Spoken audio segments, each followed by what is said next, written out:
Hi everyone, my name is Casey Ayers and welcome to my course, Serving as a Project Leader. What does it mean to be a project leader today? Projects are increasingly critical to organizations, but emergent methodologies are simultaneously changing how project teams perform. The role of project leader is paradoxically more important, but also less well-defined than ever before.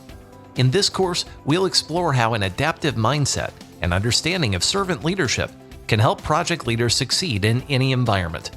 First, you'll learn how project teams deliver value to organizations and how leadership efforts should be focused on facilitating this journey. Then, you'll explore how assessment skills and an understanding of project team member skills and attributes can be combined with an understanding of project objectives to form a tailored leadership approach. Then, you'll learn how leaders may adapt their skills to agile initiatives that are typically more self-governing in nature than traditional projects may be.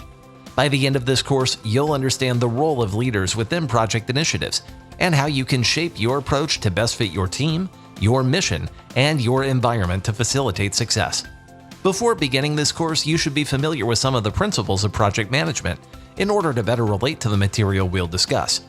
This course is part of our series here at Pluralsight on project management skills, as well as agile leadership, both of which can help you to prepare for the PMP and other certification exams, as well as to earn continuing education credits or simply learn more about this important topic. I hope you'll join me to learn more about how you can facilitate the success of project teams with serving as a project leader here at Pluralsight.